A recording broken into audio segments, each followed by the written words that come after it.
Hey everybody, how you doing? Well, that's good. You're listening to PHLY Flyers. That's right, PHLY. And today we are brought to you by our presenting sponsor, Bagels and Company.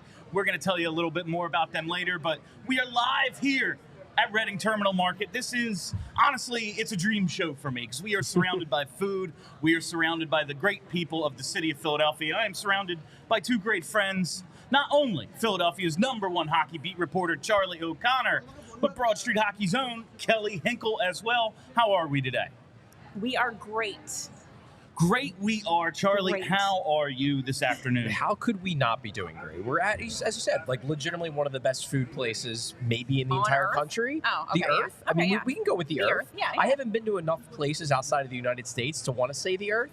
I'm But confident. in terms of this country, definitely one of the Yeah. best. It's the there's nothing outside of the Northeast anyway. I mean, does Fair any enough. other place on the planet really matter other than like the 95 corridor? So I got to tell you, watching right now, we've joked that the 10-game losing streak. You know, everyone's excited about what's happening with the Flyers. They appear ahead of schedule. I got to tell you, watching that Eagles game last night, this city it's weary. It's in need of a hero. The 10-game point streak or the 10-game losing streak definitely begins tonight, right? Like, this is what always happens. Yeah, everybody is looking for another team to jump on the bandwagon. Sixers, they were playing real well. Streak ends last night as well. The Yeah. Eagles lose 3 in a row. Mm-hmm. This is what always happens. This will be another great test. Everyone will look towards the Flyers, and as we always say, whenever that happens, we then look like the dummies because then they get blown out And they 7-0. play terribly, yeah. This is a great test for them tonight because one, it's against Chris's Devils, and it's coming on the heels of some bad stuff going on in the city right now in terms of our sports teams. How are we feeling? How are we feeling heading into the holidays? This is often the time of year where things start to go awry for this team. So I feel like, listen, things are turning. I know no one wants to admit it yet. Things are turning around for this franchise. Getting Mitchcock was the start, and it's just going to continue to snowball into just everything being good and wonderful and great in Flyers land. And this is the moment that the city's going to get back on board with the Flyers. They need something. The Eagles are letting us down, so it's Flyers time. It's happening. We shall see. Look, the Devils are an interesting opponent. Obviously, they're one of the few teams they've lost to over the last few weeks. They had that tight loss. I think it was, the 30th of November? It was right before the change of the calendar. Yeah. The Devils are a good team. I know the Flyers are ahead of them in the divisional standings for now, but I think a lot of that was due to the fact that they had quite a few very important guys out for a while. Jack Hughes is back. Nico Hischier is back. I know Dougie Hamilton's still no hurt. Douglas. He's not going to be coming back anytime soon, but the Devils on paper are a better team than the Flyers. I still believe the Devils are. I think there are 3 teams in the division that I am confident are better than the Flyers: the Rangers, the Hurricanes, and the Devils. Now, if the Flyers were to go out tonight and blow out the Devils, maybe I would start to reevaluate that stance. But right now, I look at this as a game where they're going on the road against a team that on paper is more talented than them by a not insignificant margin. So this is another chance for one of those statement games, kind of like how they went into Denver and really did very well against a legitimate Stanley Cup contender in the Colorado Avalanche. There's something different from beating the Devils at their home versus like winning 1-0 against the Detroit Red Wings. This is a bigger game, so we'll see how they do. And before we go any further, I'd mentioned at the top that the show today presented, and all of the shows today here at Reading Terminal Market, presented by Bagels and Company, Brooklyn-style bagels made right here in Philadelphia. And I got to tell you, like, if you're looking for something a little different this holiday season, like, you always have the charcuterie board, different things you put out. Maybe you're hosting a holiday brunch. As a lot of people may. I'm doing a Festivus party. I'm doing maybe a Festivus party. I'm doing all my friends over open house, and we're going to hit up Bagels and Company. You see something like this, Brooklyn-style bagels, these things are gigantic. They have absolutely amazing selection, some of the best bagel selection in the city of Philadelphia. Plenty of locations near you, and what goes with a great bagel selection? Huge selection of cream cheeses as well, something for everybody. And Like, how do you not love this? It's extremely festive. I brought It this is so over as a festive. visual aid to set up. And Charlie, is that a real bagel or is it just a prop? No, this is Oh, real. it's real, baby. And it's absolutely delicious. This is dry, not even warm, and I'm thoroughly enjoying it. Check out Bagels and Co. Someone else needs to talk because I just took a bite of a bagel. Bill, Didn't that was really- extremely impressive. Didn't I'm really think of the repercussions of extremely eating a impressive. bagel on air. I was not expecting that. They also have great coffee, so wash it down with that. There you go. I was not expecting that. That threw me for a loop, but It you was know what? It was beautiful. perfect. As with all of our other Fantastic job. sponsors, I have eaten a bagel at Bagels and Co. Can confirm. Delicious bagel. Quite good. I'm a Yeah. huge bagel person. Their bagels are fantastic. Truly fantastic. I was legitimately delicious. cannot say I have ever had one of the colored ones, but I'm going to have to give it a go. You want a bite? Not really. Not right now. I'll get my own, Bill. Thank you All right. very much. Now, speaking of your own, let's talk about some of your own work right now, Oh. Charlie. See, that's a segue. It was I like a that. solid It segue. wasn't that good. You're, It was you're on solid. your, No, you're on it's your game good. today. It's I mean, good. we're it's on the location. bagels. You better be on your game. It's the Bagels and Co. coffee. Let's get to the Farabee article. We referenced yesterday. We said we would get to it more today. Right. We still have like 20 mailbag questions to answer, but I want to start with the Farabee article.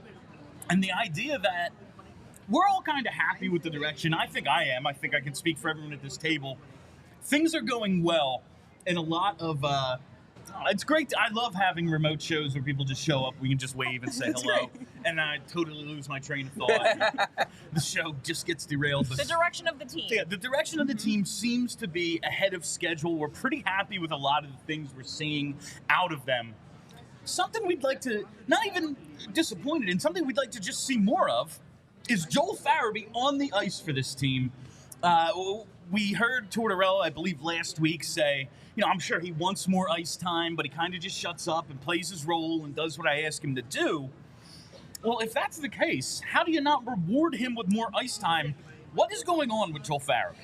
It's a fascinating question. It's one of the reasons why I wanted to do this article, why I've been working on it for about a week. Because if you look at his performance, because look, every forward plays a 5-on-5. They have to. If they're not playing a 5-on-5, they're not going to play. So that tends to be the situation where you can most accurately compare and contrast the actual performance of players, because some guys get time on different power play units, some guys get more ice time, period. But at 5-on-5, you can legitimately do a fair comparison player to player, at least as fair as you can, because there are usage and matchups and whatnot. But you can generally do a pretty fair comparison. Joel Farabee at 5-on-5 this year as a scorer has been truly fantastic. He's always been a good 5-on-5 scorer. This year, though, he's been top of the league good. We're talking about a guy who 23rd, to explain this stat, points per 60, it's basically just points, and then you essentially normalize it for ice time so that everyone, like one guy might score 2 points in 60 minutes, and one guy might score 1 point in 10 minutes. The guy who scored 1 point in 10 minutes, probably a more efficient scorer. A bit more efficient. Exactly. Yeah. So it's just a way to measure efficiency. In terms of 5-on-5 points per 60, Joel Farabee ranks 23rd among all NHL forwards. Top 25 in the league in scoring per 60.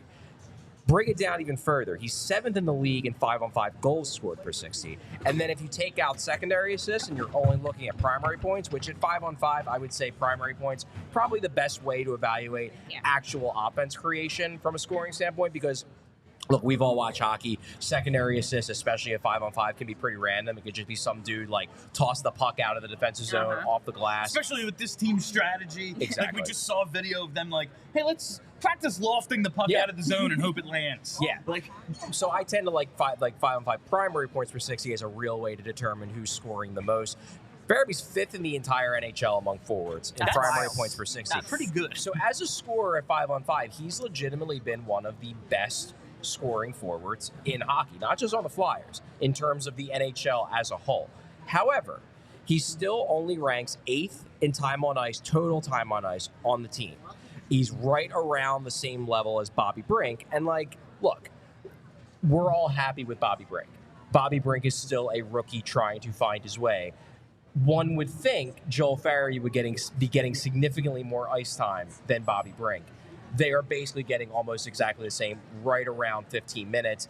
It's interesting because you would think that Joel Farabee, who is clearly taking, in my mind, a step forward in terms of his quality of play, would be getting leaned on more by John Tortorella. If anything, he's getting leaned on less. He's actually, his overall ice time is around 2 minutes less than it was last season. So it's an interesting story because you would expect that they'd be leaning more on Farabee the same way they're leaning more on guys like Travis Sanheim.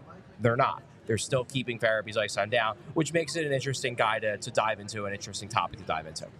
And this is one of the things that keeps me from being all the way in on John Tortorella. He's getting a lot of praise right now, and deservedly so. The team's performing way better than we thought they would. He seems to be proving to be capable of coaching a team that's in a rebuild. He seems to be fostering the play of a lot of the younger players, which is great. But he still has this weird thing where he has guys that he likes and guys that he doesn't. And if you're one of the guys that he doesn't like, there never seems to be a path out of it. And it's like you just mentioned Konechny. He's one of those guys where it's like, okay, he does a lot of stuff that pisses you off, but he scores a lot of goals, so you let him go with that. Okay, well, so does Joel Farabee. So what's the deal with not playing him? Like, you don't like his face? Like, he said something mean to you one time? Like, you're holding last year against him? So, like, it doesn't make any sense. And it's like, if Tortorella is going to continue to do this kind of, like, I don't like this guy, so he's out thing, like, that for me is a problem that worries me a lot with him as a coach going forward. I go back to last year, and we all kind of seem to have given Farabee a pass because we knew, like, I thought going in, like, okay, he's got this surgery that only a couple of other guys have got before, and we saw how, like, Jack Eichel got stronger through the year. Tyler Johnson eventually came back from it. Obviously, like, he's just old now, but, like, Farabee was not producing much at all last year. I go back to the final 15 games, though. 6 goals, 6 assists, 11 of the 12 points at even strength, and he's playing over 18 minutes a game. It seems like that should have been something that the coach could have looked at and kind of built on. Now, we know at the end of the season, like, Tortorella was up in the, like, he wasn't even really coaching the team. That is true. I forgot about that. I have said, like, a lot of those late season games last year, yeah, good for you. You broke out. Like, you started to get stronger. Also, those were fake games. Yeah. Like, so maybe the coach is looking at it the same way.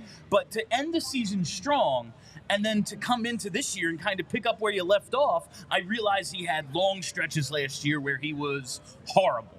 Like, yeah, he's coming back from disc replacement surgery in his neck. I wasn't expecting him to be very good. It seems as if this punishment has... not even whatever. This perception that John Tortorella has of Joel Farabee has extended far beyond. Like, we remember last season, he was not enamored with Travis Konechny to start, but eventually he was just like, this dude rules. I'm going to put him on the penalty kill. We're going to use him in all these different ways. I'm not saying Farabee is as dynamic as TK, but maybe it's just my perception of him. I think he's a more complete guy. Like, maybe not the offensive ceiling, but if I'm going to choose one of them to put on the penalty kill, it would have been Farabee ahead of TK before we see what kind of weapon TK has become. Right. But, like, what is there any one specific thing you can point to be like, this is why he's playing 15 minutes a game? Yeah, not really.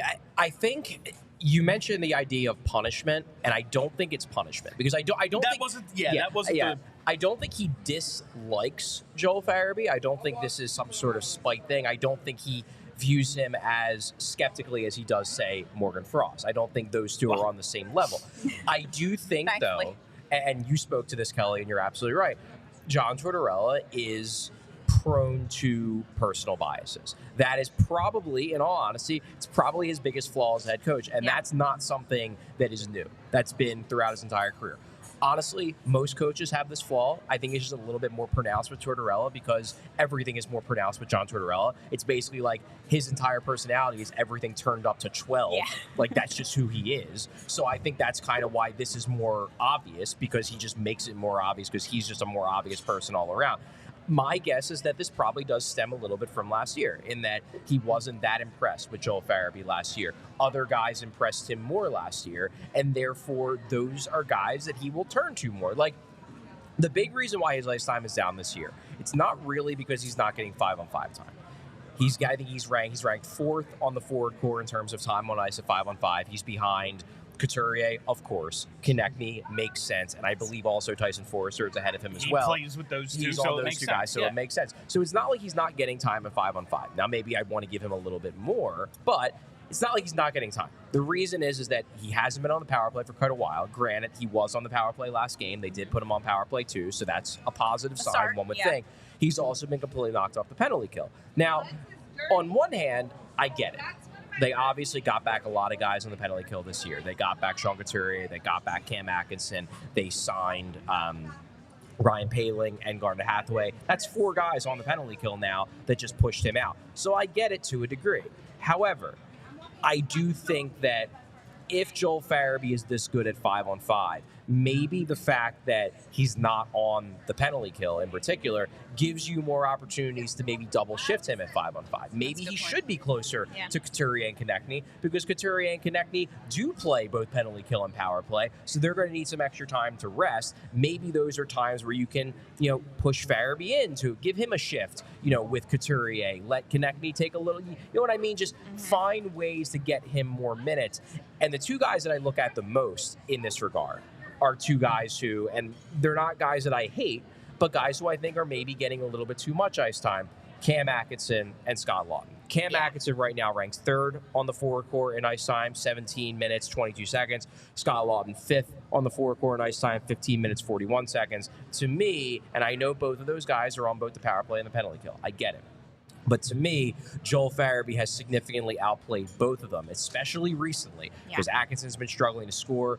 Scott Laughton's just been struggling, period. Yeah, he looks so bad. to me, Joel Farabee should be taking minutes from them, and I don't necessarily see either of those guys' minutes going down dramatically, in part because I think John Tortorella is more positively predisposed towards both of them, and that's where we get back into the bias part. And that's where the negative of Tortorella comes in. He just has his guys.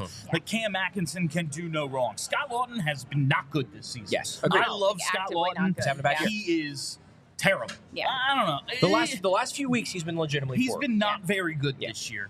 Joel Farabee has been, and yet we have what we have. It's, my perception of these guys and the reality just don't match up. Yeah. And because John Tortorella has as much power as any coach in the league, it's not going to change anytime soon. Now, we did see Farabee on the power play. Maybe he's starting to win him over. Also, the power play's so bad. I don't know, put the forwards at defense and the defense at Seriously, it can't get worse. Throw everyone into a hat. Dress one of your backup goalies when, I don't know. What's it going to get? Worse? I'm very interested to see where this goes from here. Obviously, there's still, 52 games left. So by the end of the year, we can remember those first 30 when Farabee wasn't playing, and then all of a sudden he becomes this year's TK, and he's one of the favorites. Here's hope. Who knows? Could be. Listen, if you're looking to see this team up close, they're going away for a little while. Tonight, of course, they are in New Jersey. If you're wondering, why are we on? Well, we didn't want to miss the Reading Terminal show. There will be a post-game tonight. There will. They're up in New Jersey. Then they're home on Thursday against Nashville. And they're not home again until January. So if you want to see this team, you want to do it now. And the best way to do it, it's Game Time, baby.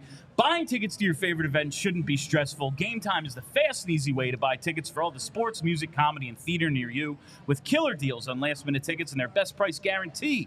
You can stop stressing over the tickets and start getting hyped for the fun you'll have. Game Time is the place for last-minute ticket deals. Forget planning months in advance. Game Time has deals on tickets right up to the day of the event.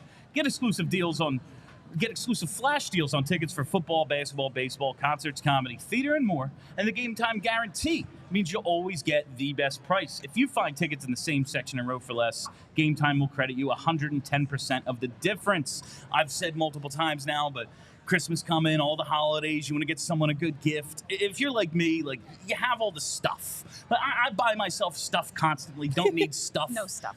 Experiences are the way to go. The best experiences, live events, man. So snag the tickets without the stress with Game Time. Download the Game Time app, create an account, and use code PHLY for $20 off your first purchase. Terms apply. Again, create an account, redeem code PHLY for $20 off.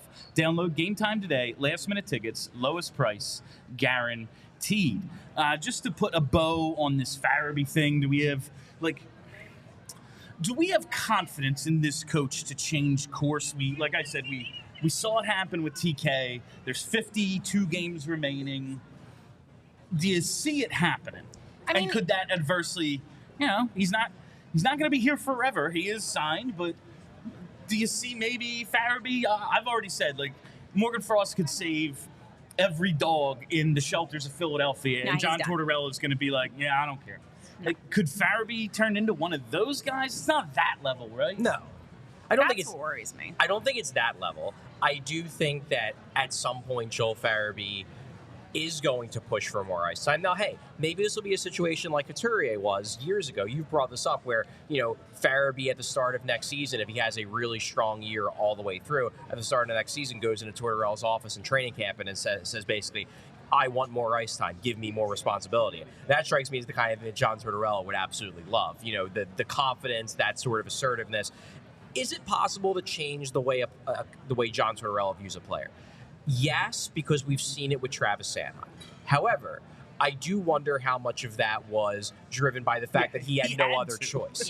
That basically Danny Briere had a conversation with John Tortorella, I assume, after he was unable to trade him to St. Louis and said, guy's got a no-trade clause. He's got a contract that I can't move. You better figure out how to work with this guy or else, you're going to be miserable for the next 7-8 years. So he doesn't necessarily have that same incentive to change with Joel Farabee. However, the way Joel Farabee plays, you would think, I watch the way Morgan Frost plays. I can understand why someone who views hockey the way John Tortorella views hockey would not love his style of play. I don't love it. I get it. Joel Farabee is a pretty high energy guy. He's got good hockey IQ. He can score.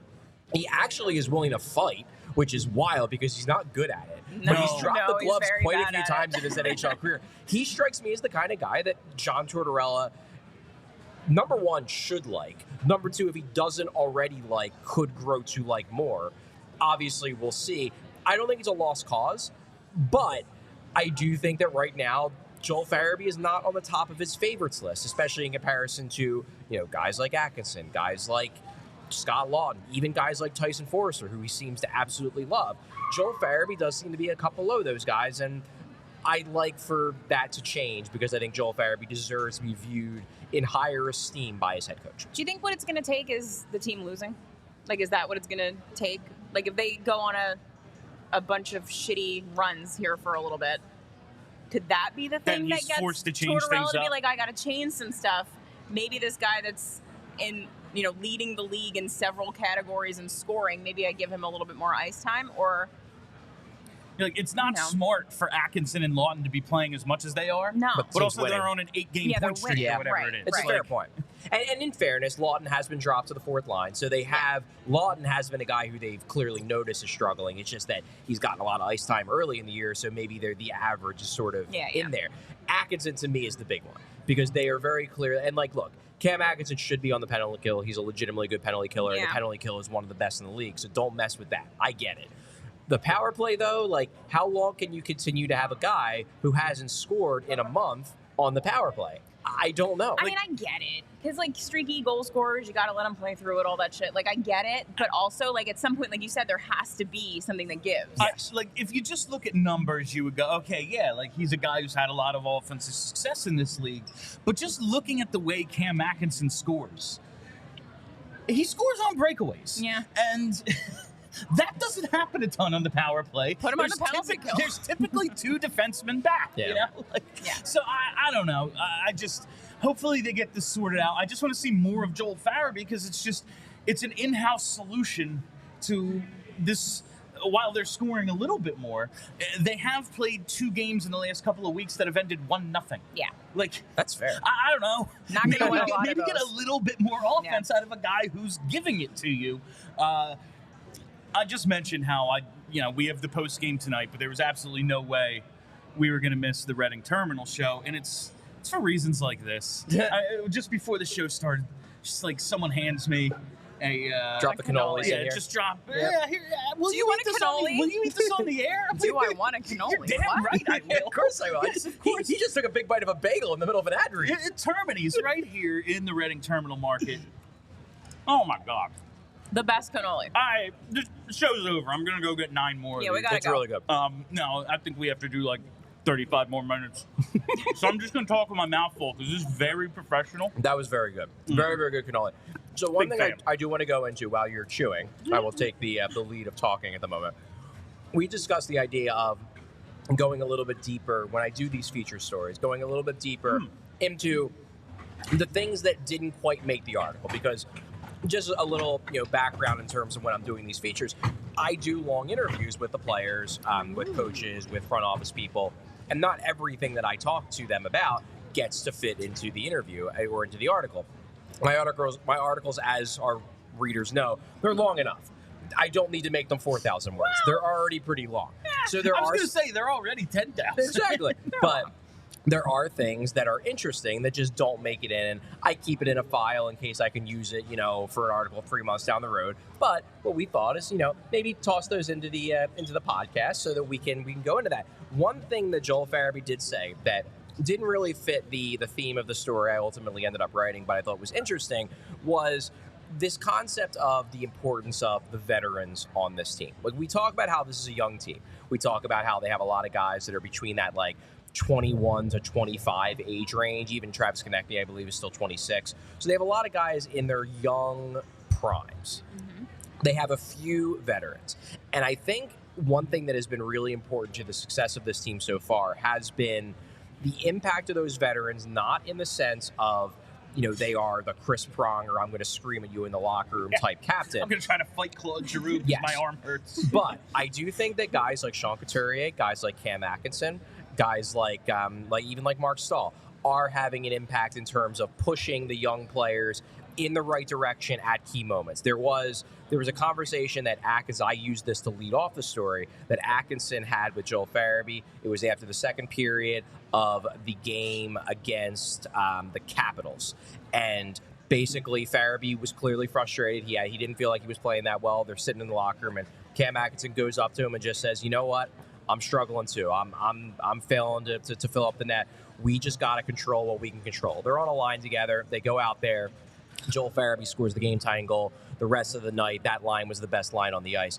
I had another quote from from Farabee about Sean Couturier that was interesting, because one thing that Farabee talked about when I interviewed him was this idea that he was getting too down about individual games in his early days of his career. That he said there would be games where we won and I would feel like crap because I felt like I didn't play well and I didn't do enough to help us win. And basically what he said is that he had conversations with Sean Couturier. He said, it's something I talked with Coots about, actually, that thinking about not in the next 10, 20 games, but think about in the next 3 games, what do you want to see? And he said, I've really tried to slow the game down in that way, just focusing on, all right, we've got this stretch of games. What do I expect from myself? And he said, this was the key quote, I think that's why the older guys in this locker room have been so good. We have a bunch of guys that just lead the right way and say the right things. It's really helped me out a lot. And I think it speaks to the help, not just on the ice, but off the ice, that guys like Couturier and Atkinson and Stahl are having on the younger players. Just like we've talked about for years that the Flyers let things snowball, that when one goal would turn into 4. I think right now, the mix they have, it's not just the fact they have a mix of young guys and old guys, but it's that the old guys are the right types of older guys, and that they just seem like they have a sixth sense to know when some of these younger guys need a little bit of a pick-me-up. And I think it's been an underrated thing that's helped cause this surprisingly good start. I can see how, 82 games can feel like when you're in it. It's like, well, it's one game 82 times, and you're so focused on that one game, and then it's like, well, look at it in a 3-game chunk. Like, were you good? Were you good for 8 of the 9 periods? Well, then relax, man. I think it's probably so hard for especially young guys who've been awesome their whole lives to go, the NHL's hard. Yeah. They're going to beat you sometimes. You're going to lose shifts. You're going to lose games. You're going to lose periods. Try to win more than you lose. Yep. That's what it comes down to. And having some vets who've been through those ups and downs, and like we've said, you mentioned Atkinson, Stahl, guys who've dealt with John Tortorella before, right. Specifically knowing what he's looking for. Yeah. It's not even about you. It's not even about you messing up. It's then about your next shift. Yeah. Did you let it happen again? Did you learn? Like, we didn't hear anything from Farabee when he played 56 seconds. And John Tortorella said he knows. Yep. And I bet he does. And I can see how that could be positive, especially for this team with this mix. So many young guys and so many guys who have not had the team success. Like, this is a team full of dudes who've been on a bad Flyers team most of their career or are young and are just now getting their first shot. But not even that. It's just, look at the older guys that got traded in the offseason. You have Ivan Provorov, who was just a malcontent who didn't want to be here. He was not going to be spending his time going around giving pointers, because his only pointer honestly might have been, don't listen to the coaches, they're idiots, because he didn't like what he was being told to do. Helpful. So you had one guy who was clearly a veteran. He was a guy who wore an A before John Tortorella got here. He was viewed as a leader on the team because he was a top-tier player getting a ton of minutes. He wasn't really helping in that regard. Kevin Hayes was openly feuding with the coach. So, was he going to play that role? Probably not. He was probably going to be their buddy when they go out drinking, and maybe he would listen to someone like Joel Farabee and be like, yeah, that's right, Tortorella's an asshole. Right. But he wasn't going to be playing the role that Sean Couturier is playing this year.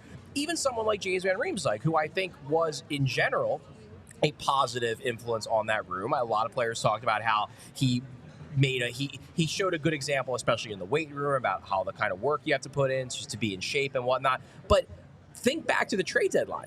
James Van Riemsdyk was openly ticked off that they didn't trade him at the trade deadline. And maybe that's not exactly the kind of vibe you want in the room if you're trying to develop young players. A guy who openly is like, yeah, I'm bummed that I couldn't chase down a cup. Like, yeah, you might think that, but I don't get the sense that, let me put it this way. I do not get the sense, as much as, Bill, you talk about, they need to trade Cam Atkinson. I do not get the sense that Cam Atkinson is counting down the days to the trade deadline for him to get moved to a team where he can actually compete with. He's very much all in on this team, and that's important. I do not expect, nor do I really think it's necessary to trade Cam Atkinson before the offseason.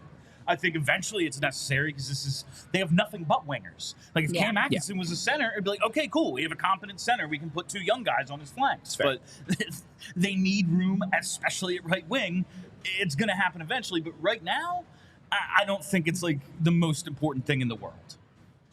Yeah, I just think that these older guys, in comparison to some of the older guys they moved out, like Tony DeAngelo was bought out, basically was traded. He's another guy who, I wouldn't quite say he was a malcontent, but he's a guy who would go back and forth with the coaches. He would, argue with them in what we usually say would maybe be a not positive way.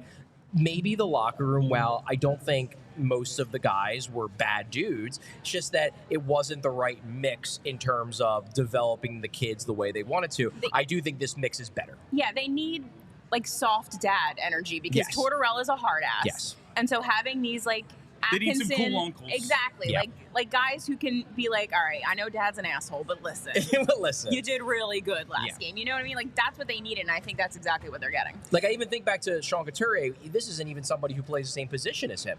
There was a stretch, I believe it was in late November, where it was 2 straight games, Igor Zamola committed delay game penalties. And the practice after that, Sean Couturier went up to him and said, hey, I can see you're struggling with trying to clear the puck in that situation and have it hit the glass rather than go straight out. Let me show you how I do it. Right. And he just took him aside, and for 10 minutes, they worked at backhand flips, in the corner to get the puck out. And that's the kind of thing where having a guy like Sean Couturier is so important. Where, was it a big deal? Probably not. But as Zamola said, hey, I haven't had a delay game penalty since, so maybe it did help. I just wanted to point out, because you brought up JVR a minute ago, has anyone looked at JVR's numbers? Oh, no. He's been pretty good this year, right? He's scoring goals at the same rate he was last year, which was not awesome. Yeah. But his assist rate, he's at half an assist a game.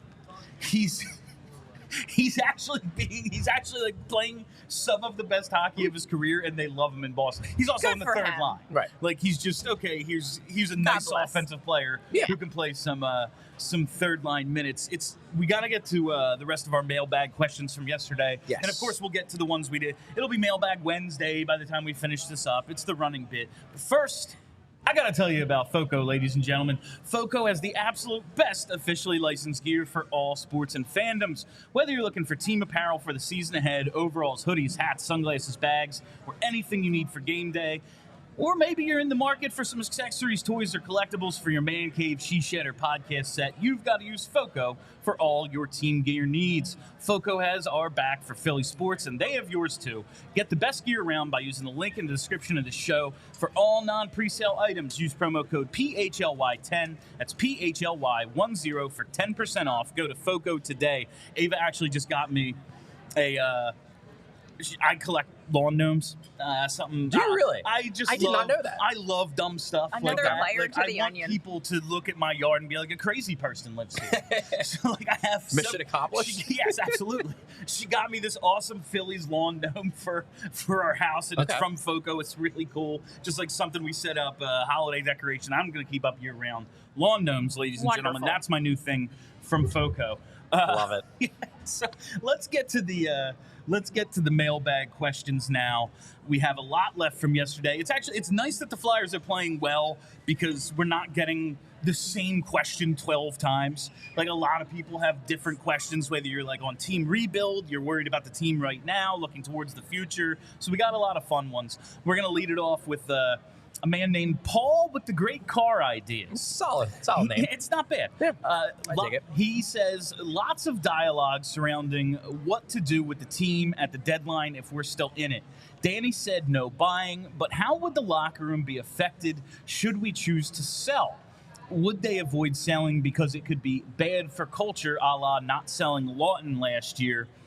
It's a good question. Yeah. It is a good because question. I believe no matter what this team is doing, you are not rebuilding if you don't trade Sean Walker. The man is 29 years old. You're going to get a first-round pick for him. He's a right-handed defense. Like, this is the type of dude. He doesn't make a ton of money. Teams can fit him in under the cap. Yep. Expiring contract. You trade Sean Walker if you're a rebuilding team. Also, the Flyers are second in the Metro Division right now. They're playing really, really well. Yeah. And Sean Walker is a huge part of that. Yeah. Big part. Do you think they might just let him get to free agency because culture? No. I truly do not. I think it is one or the other. Okay. I think he's either going to be re-signed or he's going to be traded at the deadline. I do not envision a scenario where I don't think they are in position, and I think Briere knows this, I don't think they are in a position to view a player as essentially an own rental, which is kind of what you do if you keep a guy who you don't think you're going to re-sign. You view him as like, oh, we're just keeping our own rental and then risking the possibility of losing it for nothing. I think the Flyers realize that they are not in position to do that. I actually straight up asked Danny Briere that in part 2 of my interview with him in Denver for diehard members only. So if you have not read that article because you're not a diehard member, hey, maybe check that out. We'd love to have you. However, I did straight up ask him that if this is a situation where it's either re-sign or trade or if there's other elements they can go. He basically said, look, we're looking at all options, but we haven't opened negotiations with Walker yet. He said, before we do anything, it's our job to figure out what it'll cost to keep him and if it makes sense, or if there's something that makes more sense via trade or anything like that. Depends on where we're going to be at as a team, too. To me, look, obviously, he's playing the diplomatic GM role here where he's not really committing to any one thing. It's a little bit of a tell to me that they haven't opened negotiations up with him yet. Because to me, if they were very, very serious about re-signing him, I feel like they would have already started talking contract. Okay. The fact that they haven't, it does lead me a little bit more in the direction of I think they are expecting to trade Sean Walker. I mean, that's good because as someone who's fully on the bandwagon and fully in on the make the playoffs thing, that is the one thing that worries me, is that they're going to do this team deserves to see what it can do in the playoffs if they make it. And if you're getting offers, like if you're getting a sick offer for that Sealer-Walker pair and you don't take it because of what they might do in the playoffs this year, like that's not good. The way I look at it, too, is that Walker, in a lot of ways, is essentially found money. I mean, he was thrown into that deal because the Flyers wanted some more D-depth. The fact that they lost Ivan Provorov, they knew they didn't have a ton on the right side. So I'm sure they were fine with Walker being included. But it was because LA was trying to dump cap space. They were trying to open up enough space to sign Gavrikov. And basically, they looked at it as, well, Walker doesn't have a place here anymore. Let's send him somewhere else. We're giving him away essentially for nothing. Now, suddenly, Sean Walker went from being a zero-value asset into being a legitimate asset. To me, you have to take full advantage of that. And another thing that I'm viewing the Walker situation, the Walker asset as, the big thing we've been talking about all year, the big debate on social media in Flyers world is it good or bad that the Flyers are better than expected because they're going to have a higher draft pick than expected, or a lower draft pick than expected, I guess, depending on which way you want to look at it. You know, instead of having the 5th overall pick, they might have the 15th overall pick. They already are going into the draft with 2 first-round picks. They have the Fly, they have their own pick, they have the pick almost certainly that they're going to be getting from Florida. If they could theoretically turn Sean Walker, who I view as found money, essentially. He is an asset that was zero value that now is legitimately high value. If you could find a way to turn him into a first-round pick, even if it's a late first-round pick, which it probably would be because those are the teams looking to buy at the deadline, suddenly you have 3 first-round picks. Then I wonder if maybe you can use that pick to turn, like, say, maybe do like the 14th pick and the 28th pick and move up to like the 8th pick. And then maybe you have essentially solved your problem where you got all the benefits of having a more positive developmental environment by being a better team than expected. And then you get the positive of drafting as if you're a legitimately bad team by using that found money asset to trade up into the latter half of the top 10 and maybe get that number 1 defenseman they need so much.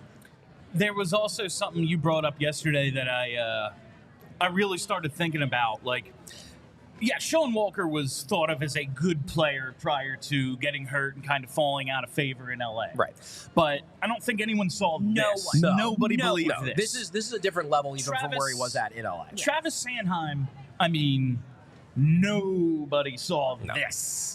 Maybe Ron Hextall in 2014. But I was going to say, some people were on a podcast ages ago saying Travis Sanheim is better than Provorov. I'm just saying. He sure looks better than Provorov. Better than Provorov is still quite a different bar than what we've seen out of him through the first 30 games of the season. I'm just saying, Travis Sanheim has reached a level I personally did not believe he had in him. Rasmus Ristolainen. They seem to have fixed him. Nick Seeler, a couple of years ago, was the guy we all pointed at, like, why the hell are they playing this dude? Like, really, this guy? And now it's, oh, yeah, he's a good second-pair defenseman on a team that might go to the playoffs. Maybe the Flyers are good at this. Yeah. And Sean Walker, you can find another Sean Walker. And if you can't, his contract's up. July 1st. You can go get him then. You could, could. You could get the best of both worlds. Get 2 birds stoned at once, as Kelly likes to say. I love that. All right. I do think there's an element there, and we talked about this a little bit on the show. It was yesterday, right, where we brought that up. The one guy who I compare, and I don't want to go this far yet because this guy has a much longer track record of basically turning lead into gold at his position than Brad Shaw does on defense. But I look at Benoit Allaire, the goalie coach in New York, where he just... there was like a 7-year period where they would get a goalie who has stunk for a while. They would put him with Benoit Allaire, let Allaire fix him, and then trade him for a high-quality asset while he was the backup behind Lundqvist because they weren't going to replace Lundqvist. Exactly. But that's what they would do. We can do that with defensemen. I do wonder if Brad Shaw could be the Benoit Allaire of rehabilitating defensemen and then trading them off for assets. Dude, there's nobody that thought we were going to fix Rasmus Ristolainen. No one thought we were going to do that. And he legitimately seems to be cured of his ailments. He definitely doesn't look like he stinks anymore. No, it doesn't stink. Like, he went from being a net negative to like, oh, actually, yeah. At the very least, neutral. That last game they played, I said, that's playoff Risto. Like, if they get this out of him, then the joke has become reality. No, when you're watching guys, as you said, like Ristolainen, like Walker, like Seeler, all dramatically improve relative to what we thought they were. Low opinions of all of them. Number one, it presents this possibility of maybe you could do this, alchemy type thing where you turn bad defensemen to good defensemen, then trade them for assets. Number two, and arguably more importantly for the long term, especially if the Tortorella Bradshaw pairing sticks around for quite a while, it makes me feel better about the development of the young defensemen they do have. Because, for example, if Zamula just doesn't get any better this year and just continues to be inconsistent and a negative play driver by the numbers, that just means he's not good. That it's not that the Flyers aren't giving him a shot. It's not that the Flyers don't have a good developmental staff. It's not like the Flyers don't have a good defensive coach trying to turn him into something. If the guy who turned Rasmus Ristolainen into an actually good defenseman can't turn Yegor Zamula into an actually good defenseman, Yegor Zamula probably just isn't that good of a defenseman. All right. So this is why it takes us 3 days to get, because that was one mailbag. Wow. So let's get to the next one. It's 2X Papa Rog asks, what specifically are you looking for out of any Flyers prospects at the World Juniors? And when we were going over this yesterday, I just said to Charlie, I have YouTube TV. I'm just looking to be able to watch it because NHL Network is not on YouTube TV. I have heard of VPNs. I do not know what they are or how to use them. So I will send you. I have no idea how to actually watch World Juniors, but I'm hoping I can because there's some guys who are playing. Unfortunately, Denver Barkey did not make Team Canada because the dude from Boston, whose name I can't say because it's French, Patra. Yeah, right. He's getting sent, even though he started. The Boston guy. Yeah, he started the year really well for Boston, but recently he's hit a cold stretch. So they're like, listen, go dominate and maybe get your mojo back and come back to us eventually. But unfortunately, no Denver Barkey. That's Denver Barkey's spot. But there are a few Flyers prospects. Yeah, there's 3. We have Cutter Gauthier, Oliver Bonk, and then Alex Chirnik. Yes, he will be. Alex Chirnik is the only one. There's a possibility he may not play, so he's in the process of getting over a concussion. So it all will boil down to whether he's cleared in time. However, my last understanding of where he was is that he was practicing with the Czech team in a non-contact jersey. So he's there. He's working with his teammates. It looks like he's on track to play, which will be cool because I'd really like to see him. I'd like to see what he can do. Or I think it's Czech or Slovakia. It's Slovakia. So he's part of the Slovakia team. Yeah. So those are the 3. Look, the big one is obviously Cutter Gauthier. He's the one that everybody's going to be paying attention to, not only because he's the biggest name, but also because he's going to be playing the biggest role. He is the first-line center on Team USA, a team that has absolute designs on winning the gold medal. And if they do well, it will most likely be because, in large part, Cutter Gauthier was one of the best players on their team. So he's the guy we're all going to be watching. I have a real bad habit. I'm one of those people who watches the World Juniors and forms way too many opinions about prospects. Ivan Provorov, Nick Duncan-Keith. I know. It's burned me in the past. So with these 3, I kind of don't feel like I have a ton of questions about what kind of players they are. So I just want them to go out there and have a good time and not suck. I'm now going the other way, and I'm like, oh, it doesn't matter at all. Being in a best on best, for your age group, it does matter. And for a guy like Oliver Bonk, Team Canada is a big deal.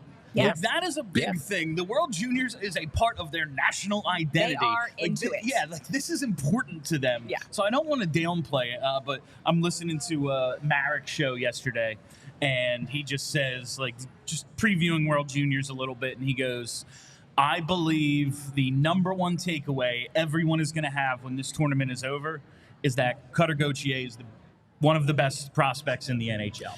Anyone who doesn't know Cutter Gauthier will know him and then some when this tournament's over.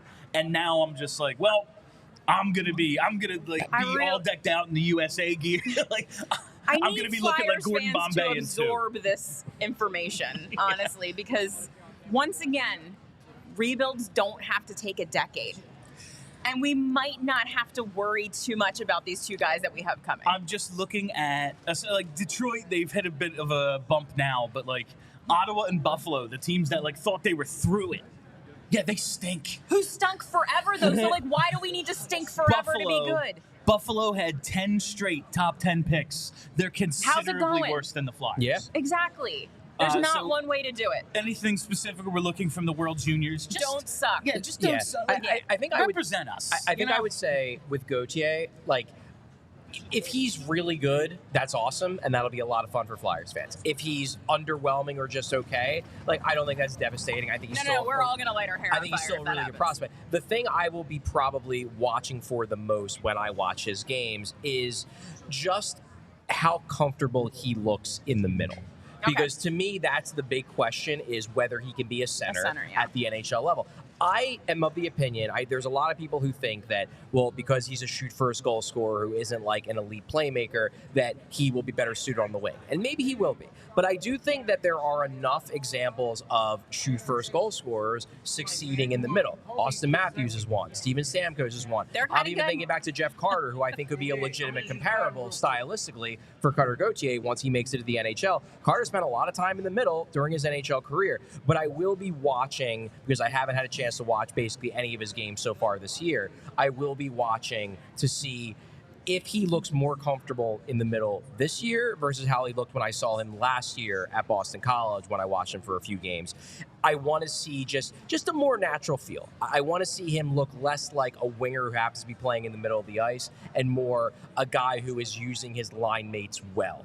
And I'm not going to bury his chances of being an NHL center if he doesn't look like he was born to play center in this World Junior. Obviously, people are getting used to different line mates. They're not playing on their usual team. There's other elements. There's system changes. So there's other things that play into this. However, I do want to see a comfort level for him at center to make me feel better about the possibility that he could be a legitimate 1C at the NHL level. Calling all card collectors, Wheelhouse is our go-to sports card gift and apparel shop in the Delaware Valley. Their motto is cards and community because love of sports unites us all. They carry all of your favorite card brands like Topps Chrome Baseball and Mosaic Football, as well as t-shirts, hats, and hoodies from brands like Mitchell & Ness, 47 Brand, Junk Food, Starter, and Shibe Vintage Sports. If you're looking to maybe grade your own sports card collection, Wheelhouse offers PSA grading submissions. They also host tons of different family-friendly events and birthday parties every month. Stop into either of their stores in Wayne or Westchester, open 7 days a week at 11 a.m., and use code PHLY to get $10 off any purchase of $25 or more in the store. And be sure to give them a follow on Instagram at Wheelhouse Cards. Charlie and I talked about it yesterday, but now it's even later. It's December 19th. You ain't getting anything mail order. Go to the store. You can do it right there at Wheelhouse. Get your discount, PHLY. What better? It's more fun to go shopping in person this time of year. I know it's so convenient. You get the package on your porch. I like to be involved. I was telling you before the show, I'm going to Best Buy today. Haven't been to a Best Buy in years, but I got to go pick up a TV, so we'll see how that goes. I'm scared for you. It's just more fun to be out and about. So go check out Wheelhouse. I bet you'll enjoy yourself. A few more questions before we finish up here. Where do we want to go? All right, let's go to Flyers Goose, because I know how much Charlie loves talking to our buddy Flyers Goose. I think it's Darian Thatcher, he calls himself. Oh, is he has a new name now? Okay. Do they have any plans to load manage Couturier and Atkinson? Seems like it would be smart to do that around some other breaks like Christmas and All-Star to maximize that rest. Couturier's playing a lot of time and Atkinson looks completely gassed every other night. Thanks. Couturier's played 20 plus the last 4 games. That said, there is some talk today that maybe he's a little banged up. He had a maintenance day in practice the other day, did not participate. We have heard that maybe there was a call-up, but I don't know because I'm doing this right now. Do you think it would be a smart idea to load manage him? Do you think that's in the cards? I do not think they're going to load manage Sean Couturier or Cam Atkinson. Be managing in the sense of like the NBA where like they're going to sit him right. I don't see that. Do I think that they should probably do a better job of limiting Couturier's ice time? Yeah, I do. I think they're maybe leaning on him a little bit much. He's had a few maintenance days. I do think there's an element here where they're just trying to get him through the Christmas break. Yeah. That said, if he's banged up right now, they know they have a back-to-back on Thursday and Friday. Maybe sit him out for this game so he can play on Thursday and Friday. Maybe that's an option. You know, even if it was a playoff game, he might have been able to play. We'll see if that plays out. With regards to Atkinson, though, I don't see. He basically just, Flyers Goose essentially says, as if it's an understood thing, that Atkinson looks completely gassed every other night. I don't think Atkinson looks gassed. He's just not scoring. Yeah, he's not scoring. the last 2-3 games, he's had 3 breakaways. He just didn't bury them. Yeah. He broke away from the defense, got the shot off. It was just well, you didn't score, bro. Yeah. Yeah. It's easy to say that, he might be gassed because he missed all of last year. He's an older guy. He's 34 going on 35. I don't see a guy who looks exhausted. He's just not the player he used to be. I see a guy who isn't as good as he used to be and also is in a slump. And goal scorers are streaky. And because he's 34, his bad streaks probably last longer than they did when he was 27. Yeah, I've been worried about Couturier since that weird Tom Wilson hit that happened in the Washington game. Mm-hmm. And so we need him to be good. Yes. And he's coming off missing an entire season because of back surgery. So maybe you do give him a rest every now and again, especially if he did get a little banged up at some point in one of these games. There are going to be 5 days, so they don't. After Friday, they have 5 days between games. Right. So he will have time. He will absolutely have some time to recuperate then, and that's like not even practices. This is the legitimate holiday break that the NHL and AHLPA have negotiated. So hopefully that will be enough. But you still have to get through the next 3 games over the next 4 days, and that's going to be interesting to see how they pull it off. I'm definitely interested in some sort of load management with Couturier. I don't think he's going to get, like games off, like you're saying. Like, he's not going to be treated like Embiid or something. Right. But, yes, right now they need him because, like, they have no centers. He's one of their best players. They also need him to be a 18 to 20-minute guy, like, 3 years from now. Yeah. Yeah. That's tough to do. I'm not saying he can't. I'm not like pessimistic because right now I'm looking at Sean Couturier and he looks a whole hell of a lot like the guy we saw pre-back surgeries. But we got to keep him like that. Yeah, he needs to be like pretty close to this good when Mishkov is here and this team is competing. So I wouldn't hate the idea of maybe a little bit of rest for Sean Couturier. This one, it just speaks to a lot of my interests from my guy TK for MVP, which I'm also pushing for. Who's winning the Pelle Lindbergh Trophy? Of course, that's the most improved trophy. I'd say right now it's Risto, but who knows? It could be Sanheim's by the end of the season. The 3-for was looking... The 3-for looks good. It was looking good before, but it's hard to argue against Risto. There are legitimate contenders of guys who've actually, like... I don't think it's Risto. Has gone from I don't think it's bad Risto. to good. The reason why I don't think it's Risto is this improvement happened last year. That's fair. If he was going to get the Pelle, it would have been last year when he actually made the improvement. Like, yeah, he's coming off a really good game, which I think is why everyone's head is like, Risto is really good now. True. Yes, he's coming off a really good game. He also has 1 point in 10 games. Like, he's a legitimately decent defenseman, but this is exactly what he did last year. All this is just proving that last year wasn't a fluke. So I don't think he's improved from last year. I just think he's proving that last year was real. Whereas Sanheim has dramatically improved from last year when he was barely playable. This is a player vote, right? Yes. You have to put it in people's head that start planting the seed. The 3-time most improved player is the absolute funniest thing that could ever happen. Yeah. The only only improvement. So here's the wild card. The wild card is, generally speaking, they give the players give these awards to players who have been on the team for a while and got better. Probably the most improved guy on the team is Sean Walker. The thing is that nobody knows. They didn't see him. Yeah. What about Sealer? From where he came up, Sealer's a possibility. Yeah. That's interesting. Yeah. Top 4 defenseman. There's actual candidates for this year, but man, I want Sanheim so bad. It could happen. It would be funny. We're going to close out today's show and this mailbag episode with a question from another one of my favorite names on Twitter. F this nonsense. What's wrong with the Senators? So many things. I have one answer. It's one letter. G. Oh, I knew you were going to do it. There's something wrong with you. Listen, it's fun. All I'm right. just saying, the guy Coach plays killer. on a lot of teams that fire their coaches. That's all. He makes bad choices. Yeah. Should have picked Colorado, bud. Yeah, well, you know what? Ryan wanted to go home, and now he's dealing with the consequences of her wanting to go home. I still remember I was watching an interview with him like this, or maybe it was before he actually even ended up in Ottawa, but it was like asking him, his dream places to go, and he brings up Ottawa, and everyone's like, what's the matter with you? Yeah. He's like, I'm from there. They're like, so live there in the summer. Yeah. Yeah. But it's a shame what's going on there, because I do root for the guy. They were looking like they were going to turn it around. Yeah, not so fast. I mean, I think if I had to give an actual answer, number one, I do think that they probably were legitimately in need of a coaching change. I think there's probably more you can get out of that roster that for whatever reason DJ Smith was not getting out of. I do think, though, they have legitimate roster flaws, namely I think they believe their defense core was better than it was. I'm not saying it's bad, but I do think that maybe guys like Thomas Chabot, guys like Jake Sanderson, guys like Jake Chikrin, they might not be as good as the Ottawa Senators believe they were. And that has a trickle-down effect because especially with Chikrin and especially Chabot, they are higher paid. They make enough money that has roster implications down the other side, which I think is leading to the fact that their forward depth beyond their top few guys, the Brady Tkachuk, the Stützle, Giroux, obviously, it's not that great. And I think they're just running into a situation where they thought the defense was better than it was going to be. It's not. Obviously, the goaltending is a serious question mark, and then they don't have the forward depth to overcome it. I think that's probably what's going on there. But maybe if they, the new coach, they're bringing in a defensive legend here in Jacques Lemaire, right?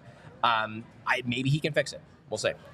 And it is, yes, Michael Andlauer, different owner, the Melnicks are finally out. Like, it is still very much a franchise in disarray. Yeah. Like the Shane Pinto thing, the sanctions from the trade that they should have made. They didn't tell Andlauer about any of that. So, like all of it just kind of for the players is probably, and the nonsense continues. Yeah. All right. Jacques Martin, my bad. Yes, Jacques okay. Martin. And that will do it for us. Thank you all for listening. Thank you for hanging out. And a huge thank you to our presenting sponsor, Bagels and Co. Bagels and Company. Absolutely the best, biggest, and most delicious-looking Brooklyn-style bagels in Philadelphia. Make sure you check them out. All right. Make sure you're following us everywhere. You right here on the YouTube page so you never miss a live show. On Twitter, at @PHLY_sports. And, find the podcast, PHLY Flyers. All right. My name is Bill Matz. For Charlie, for Kelly, have a great week, Philly.